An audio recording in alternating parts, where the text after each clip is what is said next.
Welcome to the third part of our lecture on government budget and fiscal policy.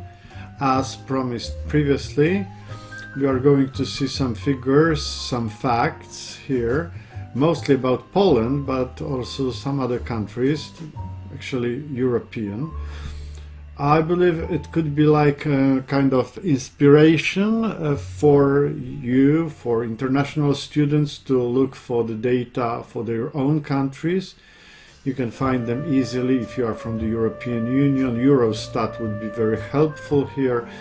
If you are from outside of the European Union, remember your country certainly does publish data on that. So you can compare, you can contrast. Have a look at the European Union. What you can see here is public debt expressed as a part of gross domestic product for selected countries and also for the whole EU. You can see the period of 11 years actually from 2007, just before the financial crisis that happened, until 2018. So as you can see from this EU curve here, public debt generally went up in this period. This is not only for the European Union. I mean, the crisis in 2008 hit mostly the countries quite developed. Those developing countries were less affected. So you can see that public debt increased in the response to this 2008 crisis in many countries. Some countries were hit particularly hard. Pigs. Do you know what they are? This acronym, PIGS, was developed as something referring to Portugal, Ireland, Italy, and Spain. 4 countries that found it particularly difficult to tackle the 2008 crisis. Or we could speak of pigs without Ireland, because actually Ireland is somewhat different here. Let's have a look at them. Pigs, Portugal. You can see Portugal here as this yellow line, starting with the debt of 70 and something percent of their gross domestic product, and being pretty high now, over 100%. So you can see this public debt growing in 2008, 9, 10, 11. It continues to grow, right? It only declines a bit after 2015, but it remains on a significant level. Italy started with the debt already higher, over 100%, but now it is quite close to 140%. So you can see the public debt of Italy continues to grow. Ireland.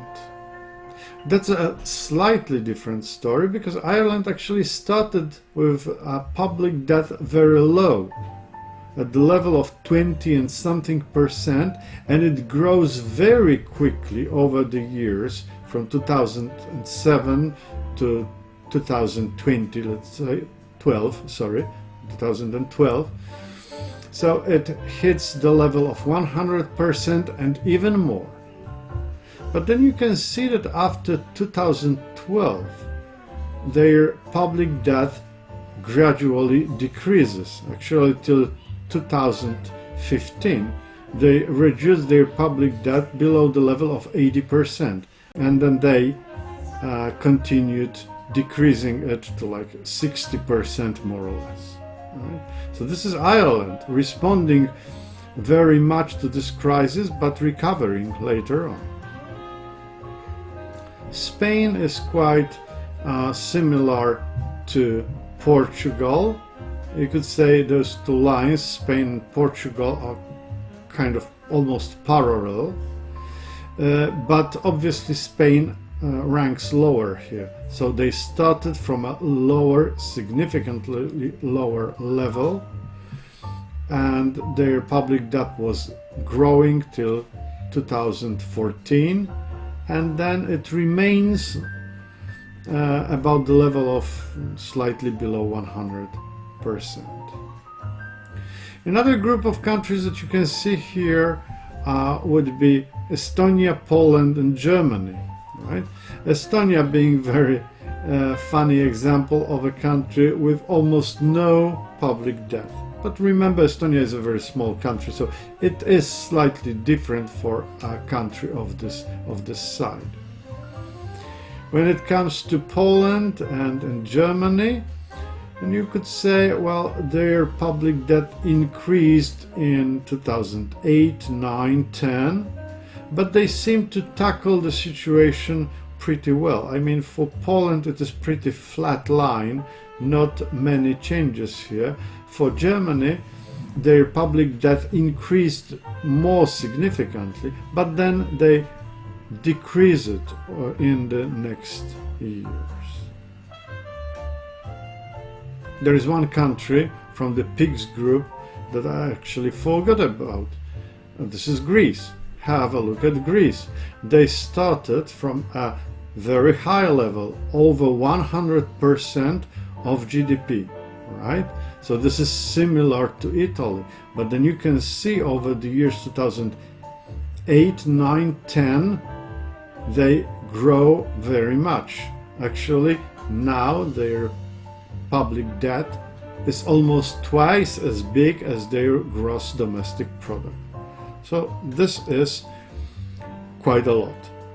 And probably, you know, Greece will remain a kind of a problem in the European economy because Greece is not a very strong economy. When you look at Spain, for instance, they have like 11% of their GDP thanks to tourism, but they have also strong manufacturing industries, like 9% of their GDP. They are very big when it comes to agriculture. Actually, when you think of the European Union, they are only second to France in Europe when it comes to agriculture production. So Italy, well, you can think of many things created in Italy, starting with fashion, but also Fiat or Lamborghini or Ferrari and all this stuff. With Greece, we have a problem because, well, that's agriculture a little bit, a lot of tourism, but that is more or less it, right? We do not know Greek economy for things other than that. So that might be a problem in the future, how to recover, how to get back to the strong position and having reduced this public debt. If you look at Poland, then you would see that Poland starts this period of 2007 with a relatively low level of public debt, being like 44% of GDP. Then over next few years, 2008, 9 up to 2013, this public debt is growing. Remember, the 2008 crisis had actually no strong impact on Polish economy in the sense that we didn't have recession in Poland. Over the years, 2007 till 2013, we had economic growth. How can you achieve it? How can you protect your economy from recession? Remember my slides? Expansionary fiscal policy. Spending quite a lot, reducing taxes, which is good for the economy, but it may be bad for the government budget. it may result in significant government budget deficit and increase in the public debt. And this is precisely what you can see here from 2007 to 2013. Later on, the government of Poland started to economize. In 2014, 2015, you can see that GDP is growing and public debt in relation to GDP starts to decrease. This is because of the fact that budget deficit was smaller and smaller. So they started to cut down on government expenditures, and well, it turned out to be a kind of dangerous economic policy, because in 2015 we had elections in Poland. And if you remember the political business cycle that we mentioned before, well, the government did not use the possibilities they usually have. According to the political business cycle, 2014 and especially 2015 were the proper years to actually indulge people with more money from the budget and lower taxes.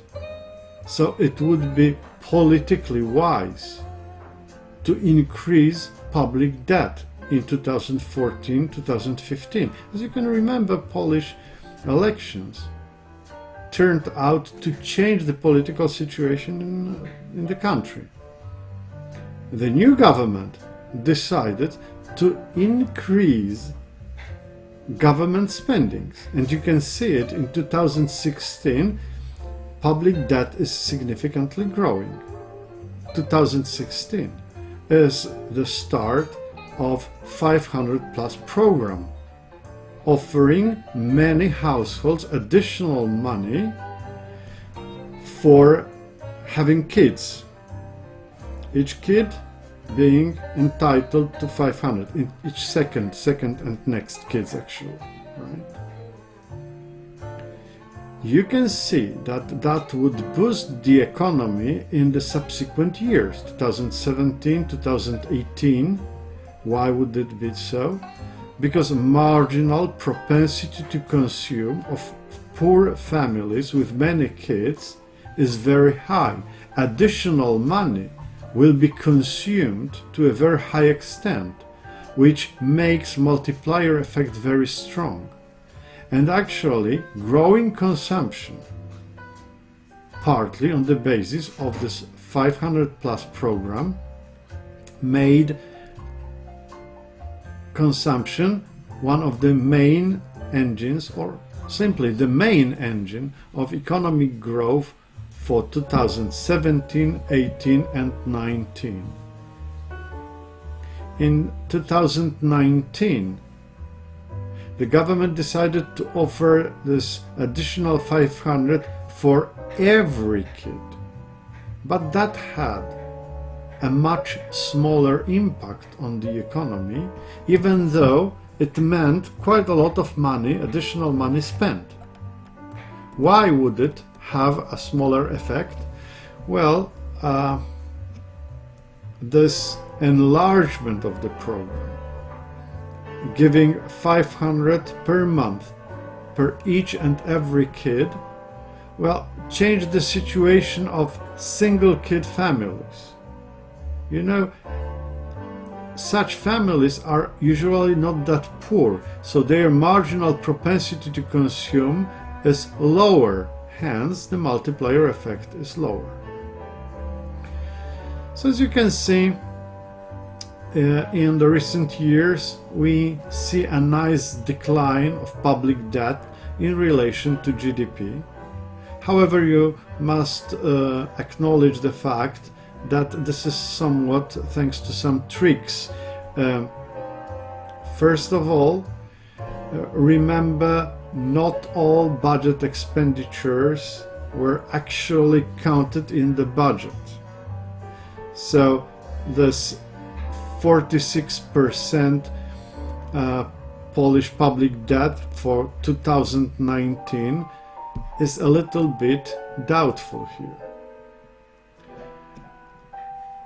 Debt in absolute numbers does not decrease actually. But since gross domestic product grows, then public debt in the relation to GDP declines. In Poland, we've got this 60% constitutional limit. So we cannot make our public debt above 60% of gross domestic product. So as you can see, we are not that far, not that close to this limit nowadays. With the recent situation, with the recession caused by this COVID thing, we will need more expansionary fiscal policy. So taxes should be reduced, expenditures should go up, and public debt would probably increase. We have some space till this 60% of constitutional limit, but it's not that much actually. Have a look at some data on budget deficit and public debt. You can see this public debt is growing over years from 2010 to 2018. It grows quite significantly. On the other hand, in relation to gross domestic product, it keeps declining from 53% to 48%. Look at budget deficit. For instance, budget deficit for 2017. If you look at this number and if you compare the increase in public debt between 2017 and 2018, you will understand the difference and the relation between budget deficit and public debt. Public debt between 2017 and 18 increased by the value of budget deficit. Well, that's how it works. So public debt is accumulated budget deficit over years. Since debt is accumulated deficit, it is possible that budget deficit declines and still public debt may grow. Debt in absolute values may decrease only when budget surplus appears and it is used to repay the existing debt. Any deficit increases public debt measured in absolute numbers. But we rarely measure public debt in absolute numbers. Measuring public debt as percentage of GDP makes much more sense. Why is that so? Well, to judge whether a debt that you have is significant or not, it all actually depends on your income. If your income is big, then your debt is not that significant. Hence, GDP is pretty useful as a measure of public debt, because GDP is the measure of our income. How big can be public debt to be safe for the country? Well, 60% of public debt, 60% of public debt as a part of GDP is quite reasonable. It is, you could say, reasonably low. But actually, there are countries that have public debt much bigger. You can remember Greece from one of the previous slides. For Japan, it is well above 200%, and it's still quite fine. The idea here is the more reliable economy, the bigger debt would be accepted by markets. If the economy is perceived as reliable, people, businesses, financial institutions would be quite eager to lend money to such a country. How big can be budget deficit? Well, in the EU, 3% of budget deficit is something widely accepted. Obviously, it can be significantly bigger from time to time. You can have a look at, let's say, Poland in 2010, and you will find that budget deficit was more than 7%. So that's twice as much as I mentioned, more than twice as much as 3%. But basically 3% seems to be reasonable because budget deficit should be kind of comparable to the possibilities of GDP growth. So if we assume that it is possible for economy to grow 3% over a year on average, then if budget deficit is 3%, then actually public debt does not grow in relation to GDP. So it makes sense. 3% seems to be quite safe. You can also have a look at Polish budget. Remember, for international students, you can investigate your own budget here. You can see budget revenues listed here. These are mostly taxes. You already know it from one of our previous lectures. Taxes are the primary source of money for the budget. You can see what are the shares of some particular taxes in budget revenues. Budget expenditures may be more interesting. You can see, for instance, 13% that we spend for pensioners. Remember, this share will be growing in the next decades as we are going to have less people working, so less people contributing to pensions and more people being pensioners, more people taking money. So it has to be supported to a greater extent by the budget itself. 11% for education. This is not university education, just secondary and primary schools and nurseries as well. You can look at other positions, you can compare and contrast them. Have a look at debt service costs. Well, the fact that we have public debt costs us more than half of what we spend on education. So if we didn't have any debt, this money would be available for other things. Look at the deficit that you have here. It is mostly financed, in case of our country, of Poland, by domestic resources. So it's mostly Polish citizens, Polish institutions, Polish banks that finance budget deficit. This make it more safe for the government as well. All right, there are a number of numbers here. You can revise them, you can try to calculate things, you can try to play a little bit. Enjoy your findings. Thank you very much. That's all. That's the end of our lecture. Thanks. Bye.